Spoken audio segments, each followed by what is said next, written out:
quickly introduce Nikki, who's one of my friends for I don't even know how long, honestly, maybe 5 or 6 years. It's been a while. We met in New York.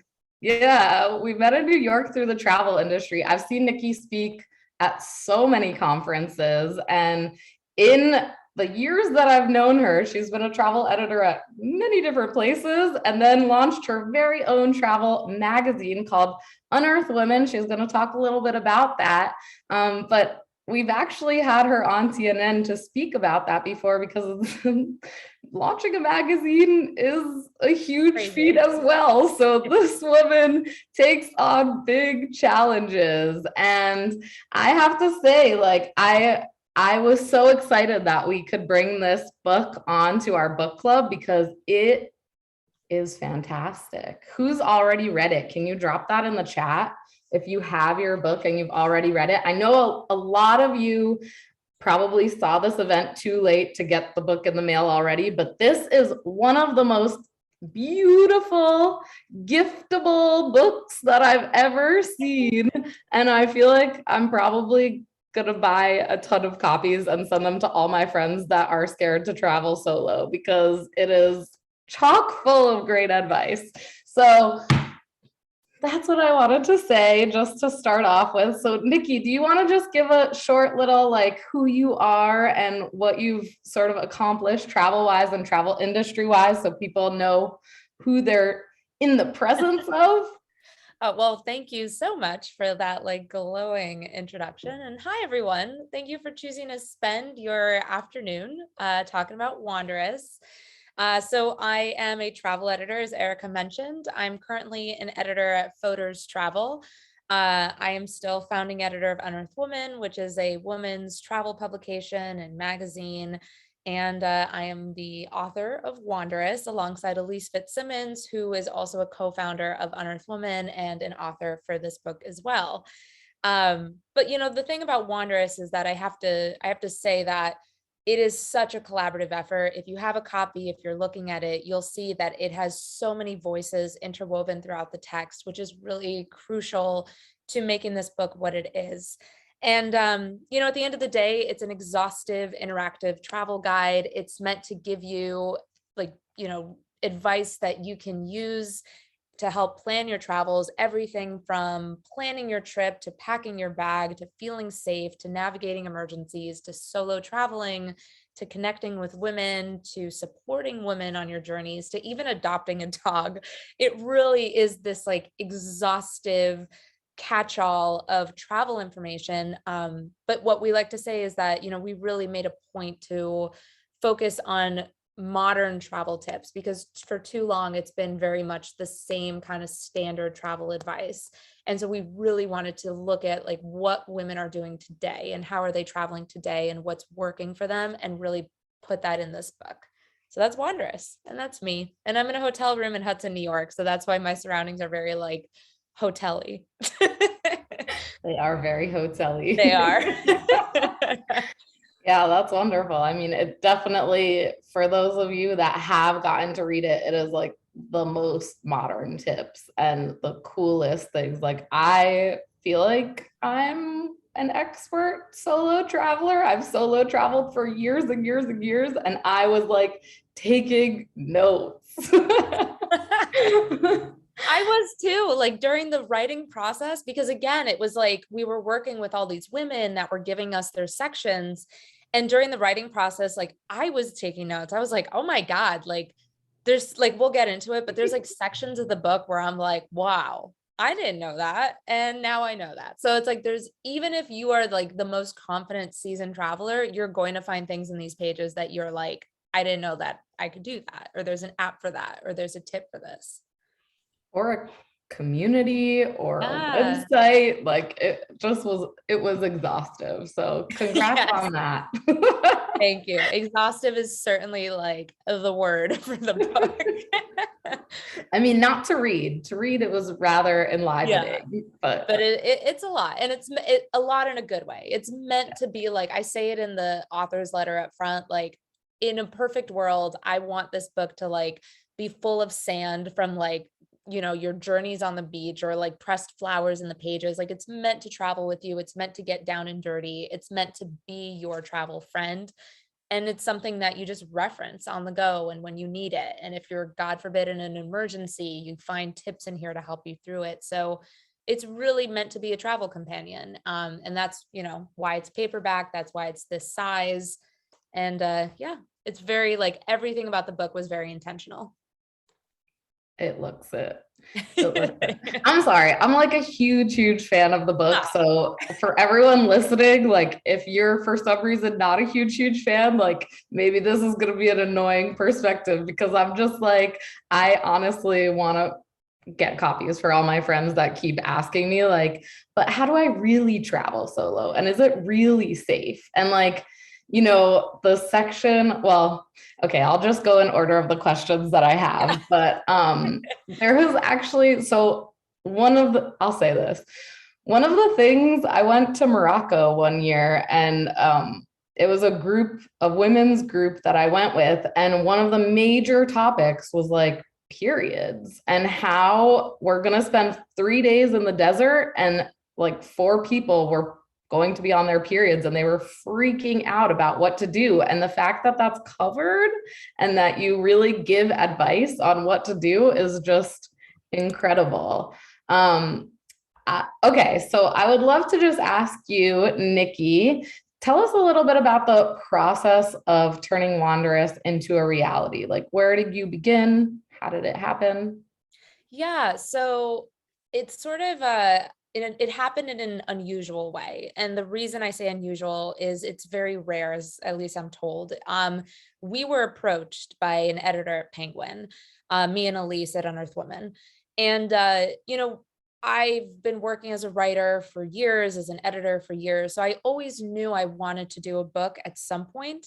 I just figured it would be, later on in life. And so an editor over at the Clarkson and Potter imprint, she had come across Unearth Women, really loved what we were doing, and thought that the feminist city guides could lend themselves to a sort of women's travel book. And so that's exactly kind of where it started. Like she kind of approached us and gave us the blueprint for this idea and was like, here's what I'm thinking, here's what I think it'll look like. I think it should be this collaborative effort. And so it's unusual because that's, and I'll get into this a little bit later. I'm now going in for the second book. I'm doing it in much more the traditional way. So it's not usual that like a publisher will come to you and be like, I want you to do a book and here's everything you need to do it. It's very much like you have to figure that out before a publisher gets involved.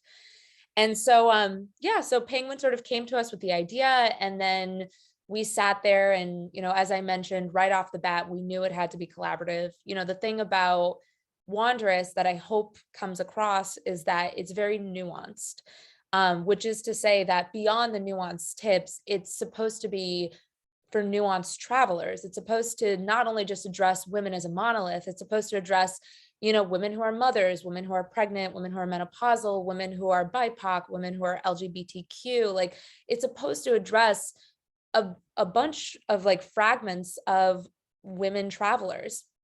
And because we knew that's what we wanted to do, it was really important to try to get varying perspectives into the text.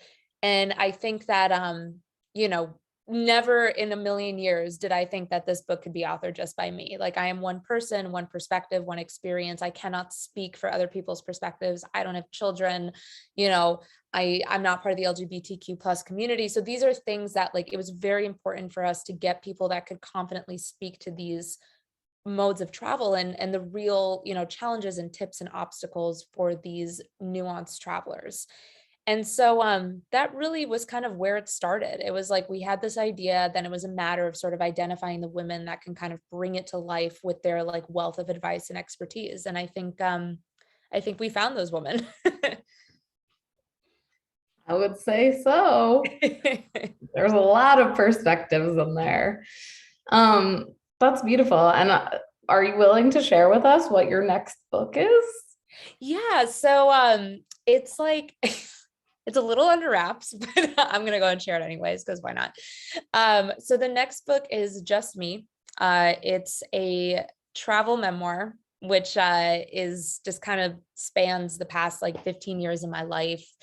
And that is all I can really say right now. I'll be making an announcement, but there is a publisher on board, and it will hopefully be in bookstores next year for the holiday season. But I will share announcements on social media. The book contract is still being finalized, so that's why I'm being very like coy, but I can say that like it's in the works. By next Christmas. Yeah, That's I know, it's fast. crazy. I know, it's too fast. It's too fast. Yeah. Okay, was there anything about working on Wanderess that surprised you? I think what really surprised me was learning, like just learning things that like I didn't know when it comes to travel. There's things that like you said, like we are seasoned travelers, we work in the travel industry, our career is rooted in travel. So it's always exciting and surprising when you discover a new tip or you learn something that you maybe didn't know before. And that's really like in reading all these sections and in pulling them together and in editing and re-editing and editing this manuscript over and over and over again, I was constantly learning things big and small that like I didn't know. And so that's what I was saying in the beginning. It's like, even if you think you know everything there is to know about solo traveling, maybe you've been doing it for 20 plus years and you're like, I got this down, you would be surprised because like there are things in here that I never thought of or I never knew. And so that was really a cool part of the process. That was just a wonderful segue into the next question, which Yeah. is in the getting ready for your next trip chapter, what Yeah. are, yeah, like what are like one or two tips that you feel like every traveler should know? Like stick these tips in your back pocket. Yeah. So one section I love in this, which I have to give, and I'm going to show you guys in a second. So this section of how to pack like a pro, this section is authored by Onika Raymond. If you don't know who Onika Raymond is, she is an incredible, incredible person you should be following. She actually just won an Emmy. She's a travel host, a travel journalist, a travel blogger, and we were really excited to have her contribute to this book. And so she's a very avid traveler. And this entire section about basically traveling with one bag, I found it to be very useful. Like if you follow her, her aesthetic is very bright and poppy and colorful. And it seems like she would travel with like 30 bags to nail that look wherever she goes. And she actually has really good advice about, traveling with a carry-on for whatever length of trip you're going on and for wherever you're going, even if you're crossing different like climates and time zones. So this was a section that I really appreciated that I think everyone should check out of how to pack like a pro. The other section in this chapter is travel hacking 101. So I know this is like such a tired subject, like who hasn't heard of travel hacking? And like, we're always talking about like how to save on airfare. And we all know the tips of like clear your cookies when you're searching for a flight. But I think that there's a really cool tip in here that I want to draw attention to. And this is the hidden cities trick.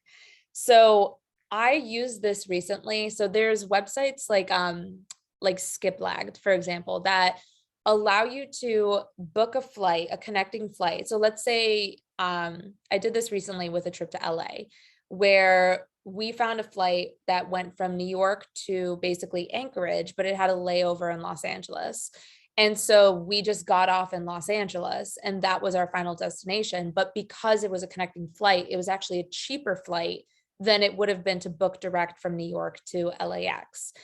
And this is called the hidden cities trick. Now, this goes hand in hand with Onika's chapter because this is a trick that requires you only travel carry-on, obviously, because if you check in a bag, it continues on to the final destination. So you're in LA and your stuff is in Alaska. But I thought this was such a cool trick and I really recommend it to people because we had such good success with it in LA. And it really like cut our airfare and like in half. And it was just a very like seamless experience. So hidden city tricks and Onika's how to pack like a pro. Those are two things in the getting ready for your next trip that I definitely recommend checking out. If you've ever done a hidden city, you can just pop that in the chat. I haven't done it, but I hear about this tip all the time. And like, I totally believe it cuts your costs in like half almost, I think. It Um, does, yeah. Because the thing about like airfare, it's like like the golden rule is like the more convenient the flight is, the more expensive it's going to be, which is to say like if it's leaving on a Friday at like prime time and it like it's going to be like that's sort of the thing. Like if you want a cheaper flight, you kind of have to inconvenience yourself. Like look for red eyes, look for off days, like look for like connecting flights. That's kind of the ultimate secret, I think, to like airfare is just like be willing to inconvenience yourself and leave at inopportune times or inopportune days, or maybe do a connecting flight, but you'll save a lot of money in that way. I feel like that has been my life traveling up until now. Just travel inconveniently and super cheaply. Yes, exactly. I am happy to be inconvenienced if I could save a ton of money and then spend it where I'm actually going. That's what I'm saying. Yeah. Okay, let's talk about the traveling as a modern woman chapter. Why was it Yeah. important? Why was it important to include this chapter in a book like this? By the way, that's page 90 if anyone's like looking through the book. Yeah. Yeah. So this is that chapter. So this is, what I was alluding to earlier. Like this is the chapter where we really, really try to get into the nitty gritty of addressing like the nuanced needs of different travelers and addressing different segments of travelers.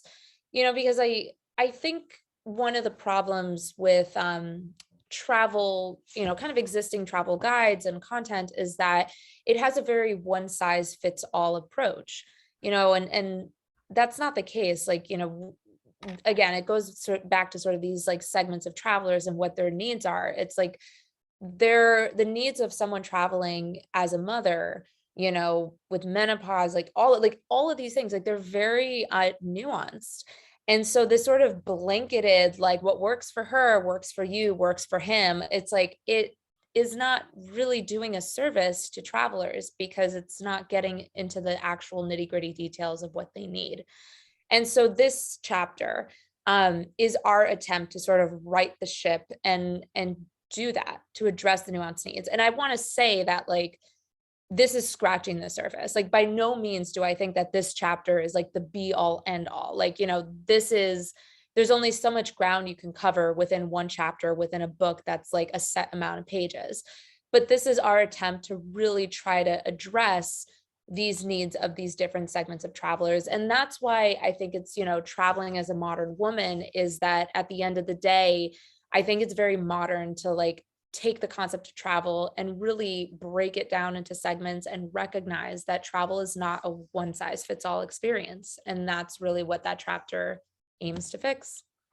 I mean, couldn't have said it better myself. I feel like that's just it's what makes this book so good is I feel like somebody that picks it up is like, oh yeah, these like packing tips can work for me, but also like I feel seen in, the traveling as a modern woman chapter Yeah. And again, or a it's lot like, of the other ones. exactly. But, and again, like I do want to say it's like, this is the start, but there's so much further to go because like, even like I'm the author of this book along with Elise, but like even I can look at this chapter and be like, there's still holes in it, like it doesn't address disability travel. It doesn't address like things that are still challenges or tips or obstacles for different segments of travelers. So it's a jumping off point, and I hope that it can inspire future authors to basically pick up this torch and run with it. Like the more detailed and nuanced you can get, the more you can address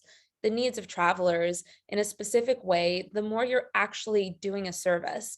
And so I hope that this really is the start of a much larger conversation in the industry. Yeah, I also on to piggyback on that, I feel like, you know, it's really a modern approach to think about like going somewhere very off the beaten path or Yeah. like that people haven't really heard of. And the fact that on page 16, the very first place that you say to like people may want to go to is Borneo. I'm like, I love that. I love that. Like, I've never read that as like, okay, this is This is for people that like want to travel solo, and you're about to throw out a name where most people will have to look on a map to see where that is. Yeah. And I thought that was really great because I think there's a lot of like traditional traveler guides that say like, okay, Paris, London, New York, Yeah. Munich, but like they don't ever touch on the places that could be really cool to go to, but just don't get airtime. Yeah, I love that you noticed that. And I think, it goes to sort of this idea that like we wanted this book to kind of shake up the status quo. Like, we weren't trying to compete with like a Lonely Planet because or even a Photos Travel because like they do what they do and they do it well. Like this wasn't meant to be a specific like destination guide. This is more of a travel resource. And we do want to like try to offer up things that are not out there already. And like this is like one of the sections that it like excites me the most about this book, which is so not random, but it's like it's funny that this is the section that excites me the most, is the one about like traveling with menopause. And the reason that excited me the most is because, first of all, I've never seen anything out there that addresses traveling with menopause. And second, I've never understood or even recognized the real like tips and challenges of traveling with menopause, like what it is to like choose a destination where you're prone to hot flashes and maybe you don't want to be in like Mexico where the temperature is soaring, or what do you do if you're on a long haul flight and suddenly your like body temperature shoots up and you're sweating, and how do you handle that moment? Like these are things that like real women go through. And the fact that I've been in this industry for 10 years now and I've never seen anything address menopause and like travel is crazy. So that to me is like a section that I'm so excited about because I'm like, oh, this is new and this is breaking ground in a way that I haven't really seen before. And in a way that also puts it in front of younger travelers. It's not like a newsletter from like, the AARP. It's like, this is putting it in front of like travelers of all ages, because it's like, it should be recognized that like, these are needs that all like that these travelers deal with. So I just want to draw attention to that. I think that that's a cool section. Yeah. Well, piggybacking again off of that Yeah. one, I think one of the sections I was most excited about was this in case of an emergency section on Yeah. page, what are we on? Yeah. Page 84. Yeah. I mean, I don't know if I asked my friends that are like really well traveled if they knew what a consulate could do for them. I don't know if they could answer that. Like, could you answer that? I couldn't answer it like fully. I could maybe say one or two things, but like, what if you experience a medical emergency? I mean, I've done that and you just sort of have to figure it out, but it would be nice if I had read this before. Yeah. If you're robbed, if you're a victim of sexual abuse, like where to go, who to talk to, like what to consider. I thought that was so, and like the Be Safe app and things that like I have no Yeah. clue about. And I was just like, this is important. Yeah. And that's why I love like, so the kind of the interactive element of the book is like, I love these sort of checklists because like, as you go through, you're kind of like learning from like the different sections. So that in case of emergency section, I like, that's an example of like, I didn't even know that. Like, I couldn't answer what to do in certain situations or like what the consulate can or cannot do to help you. And that's a section that I hope no one here needs to ever use, but it's good to have that knowledge. Like it's good to know like what to do if you're robbed, what to do if God forbid you are sexually assaulted abroad. What are your options? Like who can you turn to? And so this section really kind of gets into that. And again, like this goes back to like this being like a companion. Like if nothing else, you're on the road, you're lost, you're scared, you don't know what to do. You have a resource with you that can at least point you in the right direction and connect you to women who can help. And I think that's really valuable to have. Yeah. Yeah. Totally agree. Totally agree. Okay, so in the going solo chapter, there's a bunch of advice for first-time solo travelers. What is one of your favorite tips from that chapter that you can share with us today? So this chapter, I have to give major props to Brooke Sayward of World of Wanderlust.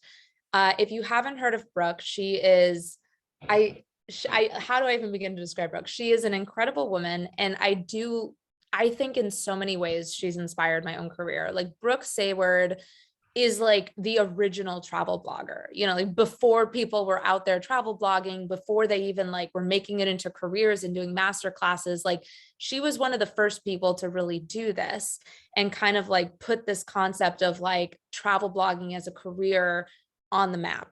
And her website, World of Wanderlust, really is just about her solo traveling, which she has done for years and years and years. And uniquely, you know, she self-funded this. Eventually, she got to the point that she amassed enough of a following that she can work with brands and everything. But I think it's notable, like she doesn't come from money. It wasn't a trust fund. Like she did this herself. And, you know, World of Wanderlust has really evolved into making her her own author. She actually has a book of the same title, World of Wanderlust, published by Penguin Random House Australia. And that's just all about like basically World of Wanderlust and this beautiful imagery and everything. So she is really one of the main like authors of the Going Solo chapter, which I was really excited to have her because she has such a wealth of knowledge. And there she is right now. We have these little illustrations. And to answer your question, you know, she gets really into sort of how to feel like when you're solo traveling, how to like, you know, tips for like making yourself feel comfortable, things like, you know, sharing your itinerary with friends and families, buying traveler's insurance, waking up early so you can take advantage of the cities and their attractions without the crowds or the lines. But there's one tip in here that I really love that I want to draw attention to, and she calls it challenging yourself with daily goals. And I think this is a really beautiful solo travel tip because I know that when I've solo traveled before, you know, one of the things I struggle with is this fear of like pushing yourself out of your comfort zone. It's like you've already gone to a different country or a different city, so you're already physically out of your comfort zone, but then to emotionally push yourself out of your comfort zone and go out alone and do things alone can be another obstacle. And so she has this idea of daily goals where it's like, maybe today you're going to challenge yourself to visit this neighborhood and see that museum you've always wanted to see. Or maybe today you're going to challenge yourself to go sit at that cafe on Saint Germain, strike up a conversation with a local over a cafe au lait. You know, or maybe you're going to go to the neighborhood, like, I don't know, patisserie and order a macaron entirely in French. Like, it's like these little daily goals that kind of push you to not only connect with the place that you're in, but connect with locals in the place that you're in, but then also push you out of your comfort zone a little bit more in kind of small step ways. And I just think it's such a beautiful tip because, you know, half the battle of solo traveling is getting there, but the other half of the battle is once you're there, getting comfortable with the fact that you're now alone in a place where you don't know anyone. And so I think that's a really beautiful way to kind of get yourself to explore. Yeah, I agree. And I also like the tip of like, it's okay if you don't like to travel solo. Like, you know, try it. And if you don't like it, that's okay. Like, Yeah. and that's not a message that's really thrown out there a lot. Like, you know, it's one thing if you don't try it and you just assume you don't like it, but it's also, there's merit in trying something and then saying, not for me. Yeah. The other thing too is that I consider solo travel also like if you're booking like a group expedition, like let's say you do like a woman's expedition with Intrepid Travel. Um, you know, I still consider that solo travel because you're going somewhere where you don't know anyone, you're joining a group of strangers. Like that to me still falls under the category of solo travel. And why I like to kind of categorize it as such is because I think it's a way to look at solo traveling that isn't you entirely alone. It's a way to look at solo traveling that's a little bit more low lift. You have a company handling the logistics. You're traveling with other people. Maybe it's other women. You know, companies like Purposeful Nomad, which is like this great women-owned company that does like, you know, curated like bespoke trips. Like these sort of companies that do these trips are really awesome, and they connect solo female travelers together in a really kind of special way. So I think that's a good way to kind of travel too. If you're like, I'm not ready to be completely alone in a country where I don't know a single person, then now you are arriving in a country where you're going to know at least like 5 or 6 people. I love that. All right. So The How to Make a Positive Impact Abroad chapter covers a lot of ground, a lot. Yeah. So can you tell us some topics that readers can find in this chapter and why they were so important to include? Yeah. So, okay. So one of them is this section. It's called How You Can Support Women While Traveling. I love this section a lot because I think that this to me is the section that really kind of connects the book to the work that we've been doing with Unearth Women. And so Unearth Women is all about showing travelers how to support women wherever they go and also spotlighting women's stories. And one of the ways we do that is through feminist city guides, which is we work with local journalists or expat journalists to curate these city guides that spotlight women in BIPOC owned businesses, statues that honor women's history, walking tours that are led by women. And it's sort of giving an alternative guide to a place like New York, but through the lens of sort of learning about and supporting women. And so this section kind of connects to that. And it shows some really good tips about, how to connect with local women, how to educate yourself on the issues that women in that destination might be facing, how to use your own platforms to inspire other women to travel responsibly, how to volunteer with women. So this is an important travel or chapter or section of this chapter. And it connects with the other sections too, because, volunteering, for example, Kelly Lewis. And if people don't know Kelly Lewis, she is an absolute icon in the travel industry and like an entrepreneur extraordinaire. I mean, she seems to have her hand on everything. She has her own women's tour company. She runs Women's Travel Fest. She's also a founding member of Unearth Women, and she did a great job writing this section about volunteering and sort of how to identify volunteer scams and what questions to ask if you're going to be volunteering and how to look for ethical animal volunteering or things to avoid. So that really goes hand in hand with the concept of also volunteering with women. So there's a lot of important information in this chapter. And one that I personally love that I kind of have skin in the game in is, and I had to include it, even though it's so funny, it's a little bit left field for this book, but at the very end of this chapter, there's a section on, yeah, yeah, it's so funny because the whole book is that makes sense. And then there's this outlier of adopting an animal.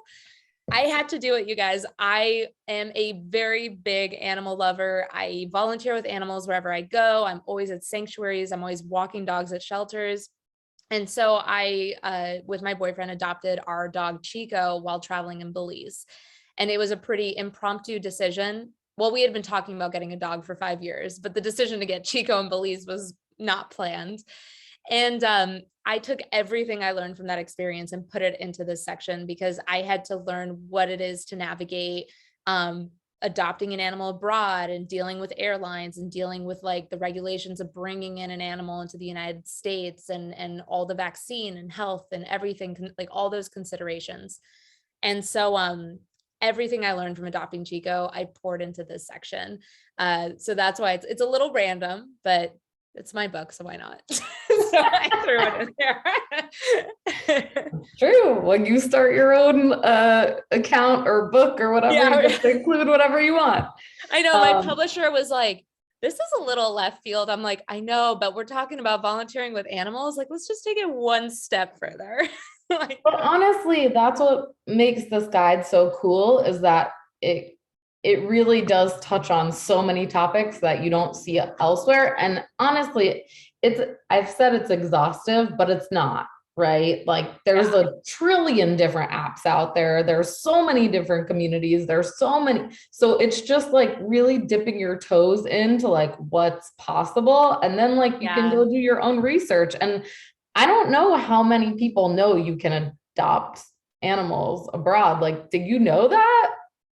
Yeah, I mean, I knew that, but I also just figured it was such a complicated process that it's funny because I never considered that I would. We knew we were going to adopt a dog, it just, the idea of doing it abroad just never, like, it just seemed too hard. And we were like, you know, why would we do that when there's so many dogs in the United States that need homes? And that's an absolutely valid question. We just happened to have been volunteering at this shelter in Belize, and we fell in love with Chico, who was this, like, you know, just sandy dirt island dog that was just this adorable brown puppy that we fell in love with. And so we just knew that this was our dog in like a weird, magical, intuitive way. I was like, I'm like, I'm not leaving without Chico. So that's, you know, that's just what worked for us. But you know, I think there's a lot of things in there that I think are helpful, including flying with a pet and kind of what that's like, and considerations that I didn't realize. Like if you're flying with an animal and it's being checked into cargo, it's like, if you're leaving from a hot weather destination, like there are past certain temperatures, like the airline will not take the dog. They won't put him in cargo, obviously, because the temperature is so high. So it's like little things like that that seem obvious that I never considered, because I wasn't in the situation to consider them. So and you know, I did so much research when we decided we were going to get Chico, and it was a little overwhelming because there's things out there, but it was so scattered. And I was like searching and scouring everything. So what I like about this is that I really just kind of took everything I learned, everything I researched, and speaking to airlines and everything, and I just poured it into this section so that hopefully if you want to adopt a dog abroad or a cat or whatever, you don't have to go scouring the internet like I did for information. It's just all right here. I love that. I love that. So can you just share, for those of you who haven't gotten or received your copy of the book yet, can you share a little bit about the interactiveness of this book? Yeah. So what makes this book interactive is, you know, as you're reading, you'll notice, if you have it, you'll notice, if you don't have it, you'll see that there's checklists at the end of every chapter. There's a quiz at the front of the book that kind of helps you determine what your next destination is and your style of travel.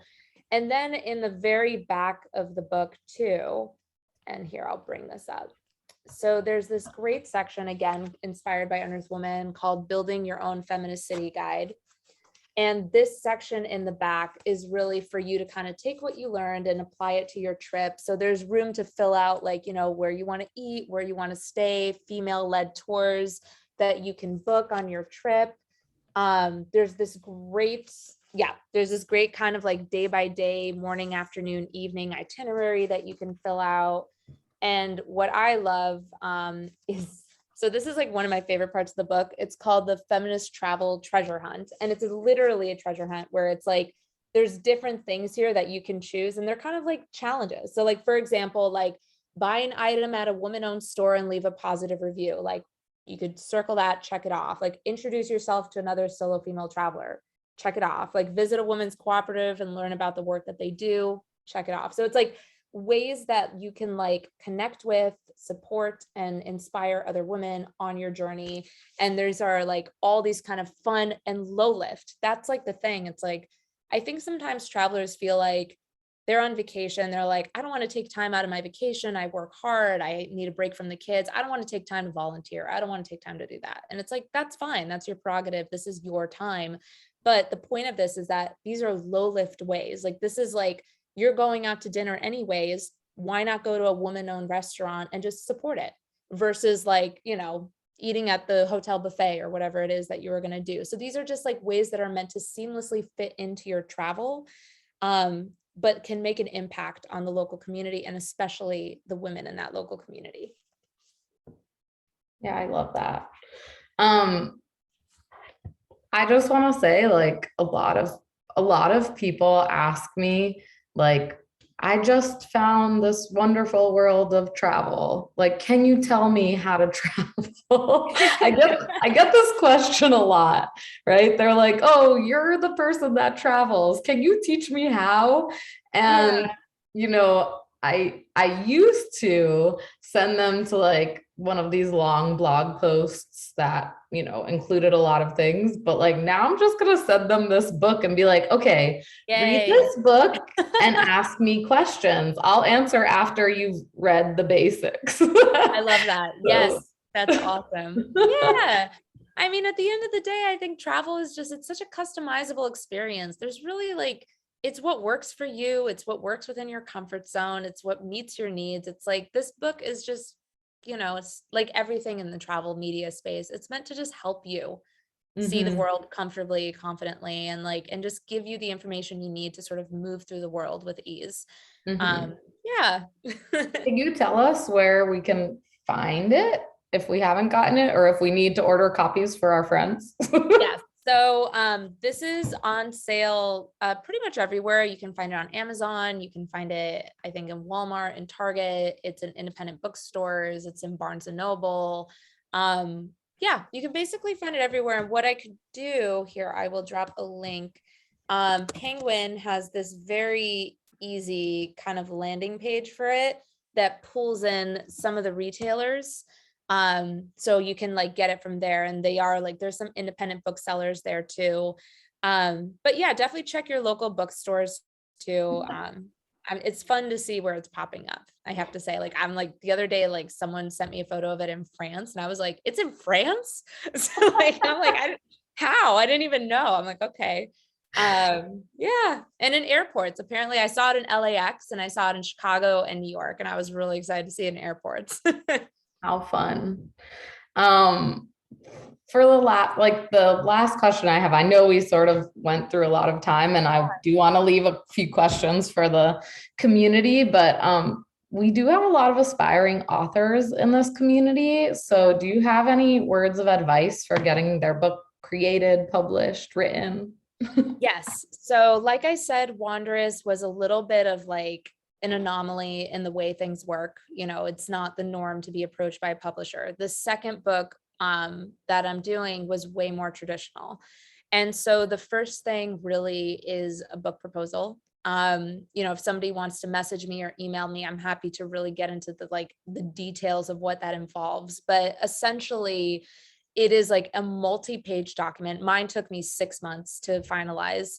That really just dives into what your book is about, and then chapter by chapter what you're going to say. And it forces you to really like sit there and think about exactly what you want your book to cover and what every single section is going to be about. And I know that sounds daunting, but like, when it comes time to writing the actual book, like, you are going to be clinging to this proposal like a lifeline, because it's like you get so lost in the weeds and like in the world of writing it, that it's like, oh, thank God, yeah, that's right, chapter 2 is supposed to be about this. So that's absolutely the first place to start. And then, in my experience, what I ended up doing, so Wanderess, when we were approached by Penguin, we didn't have an agent, we didn't have anything of that sort. And so I wanted to get a literary agent because I understood the importance of having someone in your corner to negotiate on your behalf.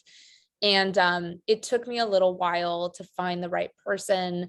There was a lot of cold emailing, but I'm really glad that I did, because, at the end of the day, yes, they do take a percentage of your book advance, but this person also works with you to get your proposal up to par.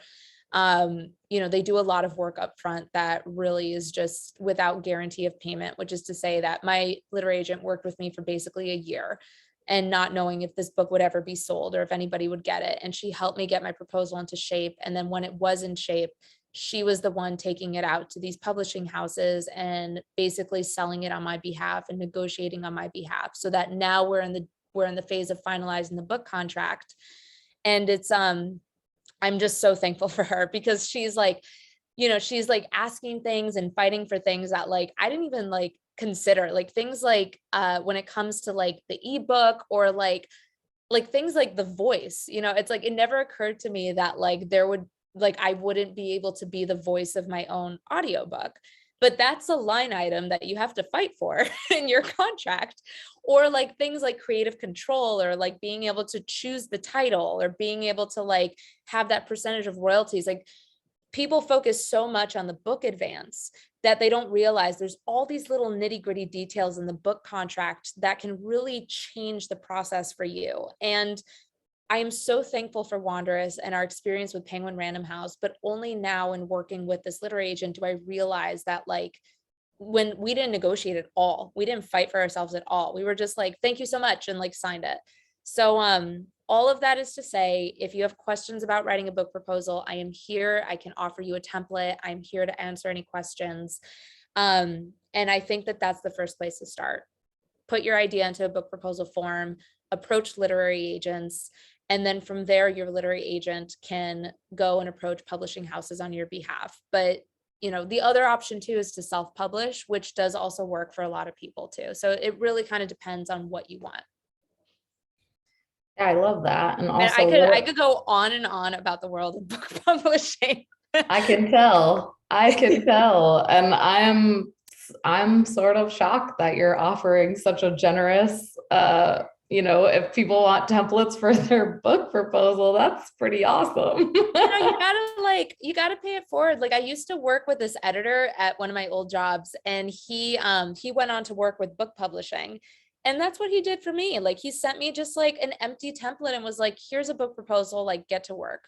And that's all I had when I started like the book proposal for the travel memoir. And so I just like, I don't know, I understand the like value and like paying it forward. And it's like, at the end of the day, I think Glennon Doyle, who's an author I really love, and she wrote Untamed, she said that, if you think about it, at every table, if there's only 2 seats for women and the rest are for men, we're conditioned to fight against each other because of scarcity.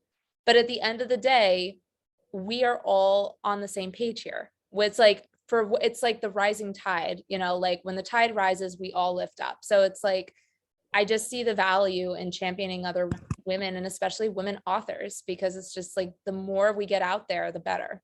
So yes, please, if you have questions or anything about publishing, please reach out. I am happy to impart whatever knowledge I've gained so far. Granted that I'm still very much like in real time learning it.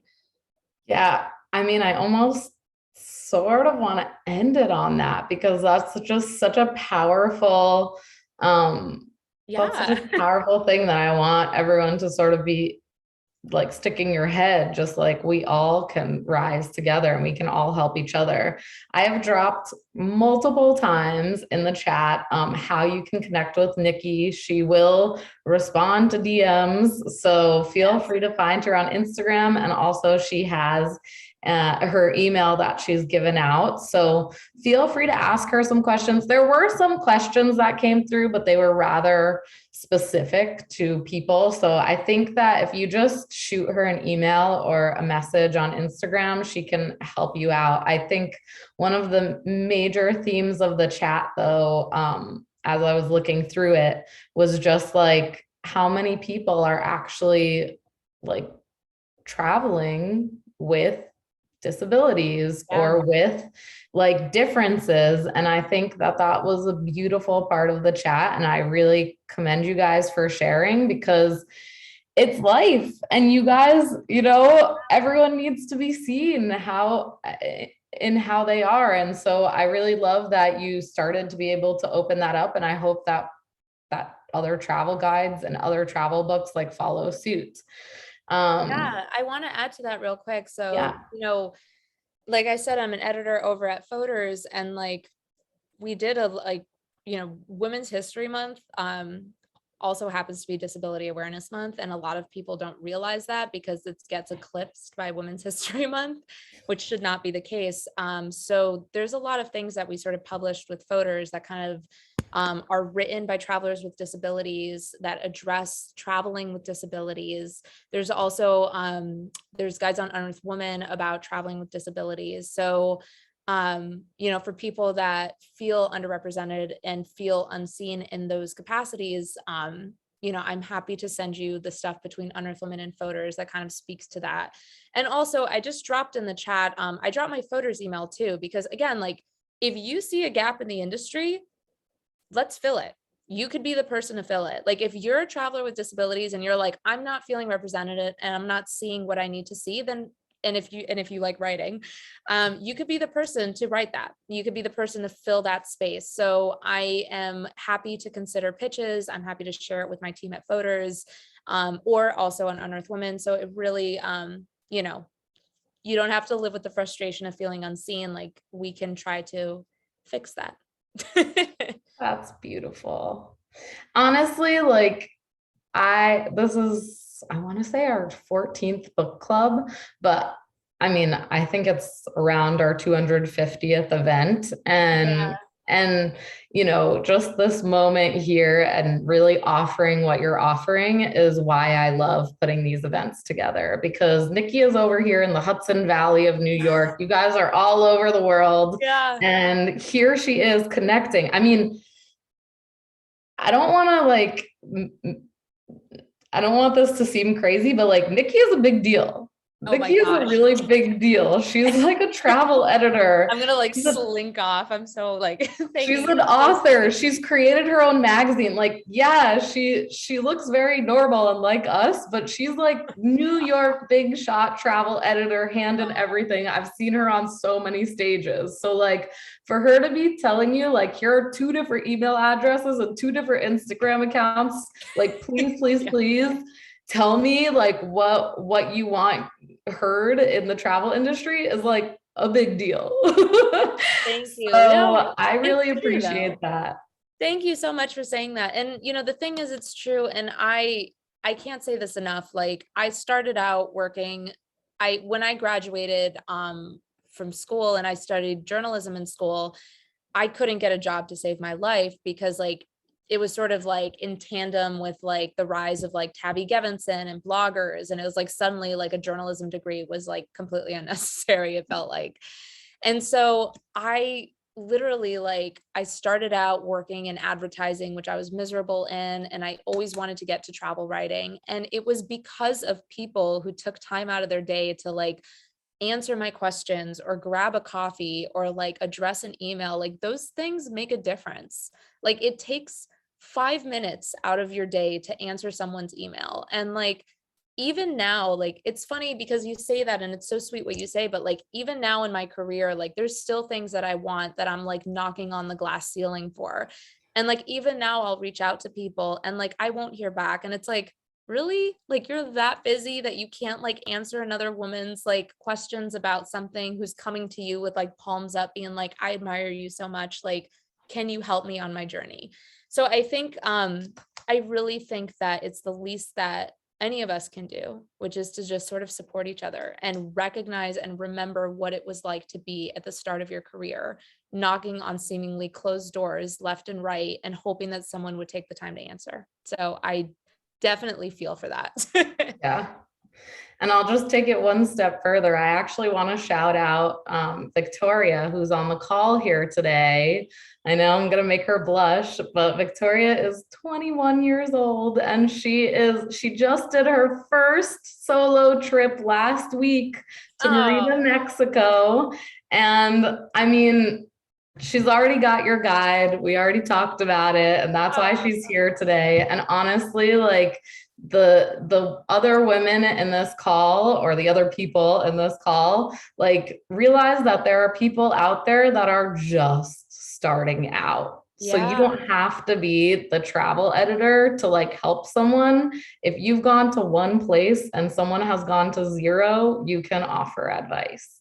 Or you could send them this book, Yeah, exactly. And the other thing too is like, oh my God, I feel like Erica, we just need like an hour to just like shoot the ship for like an hour, but because I'm about to launch into a whole other digression, but like ageism too is a big thing in travel. And the reason I'll just leave it at this, like there are people starting out on their travel journeys and in their professional journeys at all ages. Like I was speaking at the Travel and Adventure Show, and the people who come up after me, like run the gamut from like the 20 something fresh out of college, I want to start out, to like the 60 something year old woman who just like retired and wants a new passion and is so drawn to the world of traveling. It's like it runs the gamut. And so it's like that advice that you can offer someone, like it's helpful to women of all ages. And so I saw, it's funny, I was speaking alongside this wonderful woman at the Latino Travel Fest last weekend, Taina, and she has this beautiful quote on like one of her social media headers, and it's like, what if you are the person that's the key to unlock someone's prison? And I'm like, wow, that's like really profound. Like if you think about it, like we all live in our own world and we all have like our own things going on. But like, what if something you say or something you do or an email you answer, like, is the thing that changes a person's life? Like that's an amazing power that should be wielded responsibly. And I can tell you, like, people like Brooke Sayward, people like Kelly Lewis, like people like that, they were the key that unlocked my career. Like Brooke literally, like, I started following her blog when I was in a cubicle and advertising miserable. And like, I came to her and I was like, how do I do what you do? And then 10 years later, she is now like an author in my travel book and we're friends. So it's like, that's a testament to like the power of just helping people on their way. Yeah, I totally agree. And I mean, that's why we created this network, so that we could Yes. just, lend a hand and grasp a hand and just like all be uplifted together. So it's always wonderful to like sort of see that in action. Yes. Um, I I'm gonna end it there, Nikki. This was amazing. I feel so inspired.